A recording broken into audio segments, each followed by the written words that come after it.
Mesdames et Messieurs, je tiens tout d'abord à remercier Monsieur le Président Hollande, le gouvernement et le peuple français pour l'accueil qu'il m'a accordé ce soir dans votre beau pays. C'est la première fois que je m'exprime devant autant de personnes en français. Alors si vous ne comprenez pas ce que je dis, remercie, faire semblant, s'il te plaît.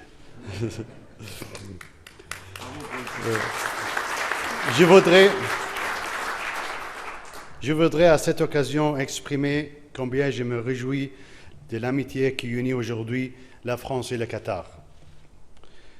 Les liens entre nos deux pays sont aujourd'hui de plus solides, aussi bien sur le plan économique que commercial et culturel. Chaque jour, le nombre d'étudiants qataris en France continue d'augmenter. Pour le Qatar, l'éducation constitue une des conditions de développement. C'est pour cela que nous avons ouvert plusieurs écoles françaises au Qatar. Ceci démontre que notre coopération va bien au-delà de l'économie. C'est dans cet esprit que nous investissons en France, dans le but de renforcer la coopération et resserrer les liens entre nos deux pays. En France, nous ne chercherons pas à satisfaire nos intérêts immédiatement, loin de là. Bien que nous comprenions les particularités du contexte économique français, nous continuons à investir car ceci renforce notre partenariat commercial. Non seulement ces échanges économiques nous apportent des avantages mutuels, mais cette coopération comporte aussi une dimension culturelle. Plus encore, elle nous amène à nous intéresser aux questions de civilisation actuelles et à venir. Nous savons que pour le Qatar, la culture et l'éducation représentent les clés de l'avenir. Par conséquent, nous avons choisi de miser sur la jeunesse. Notre monde est un monde complexe, déchiré par les conflits et les contradictions. Celle-là est encore plus vrai dans notre région. Cependant, le Qatar a toujours défendu les valeurs telles que la justice, la fraternité, l'égalité et la sagesse.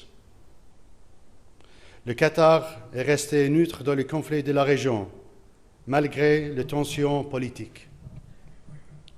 Nous avons toujours joué un rôle de médiateur auprès des pays que l'on souhaitait. Et nous voulons créer un terrain d'entente où les forces opposées peuvent se rencontrer pour résoudre leurs conflits de manière pacifique. Nous sommes unis, nous sommes une nation et pas un mouvement politique. Et nous échangeons avec tous les pays.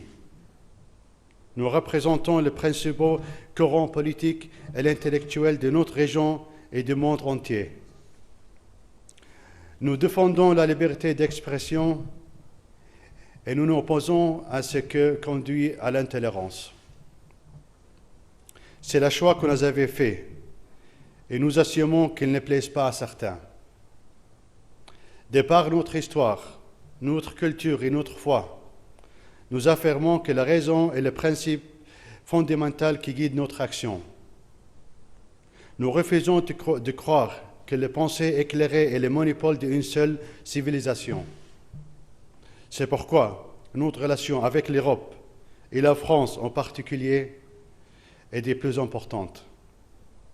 C'est parce que nous croyons aux échanges culturels que nous voulons consolider notre lien avec la France. Et c'est là dans l'intérêt de nos deux peuples. Nous sommes très heureux de compter comme ami la France, que comme nous fait de la paix, du dialogue et de la coopération entre les peuples, des questions les plus fondamentales. Permettez-moi de vous remercier de nouveau pour cet accueil chaleureux et merci beaucoup, Monsieur le Président.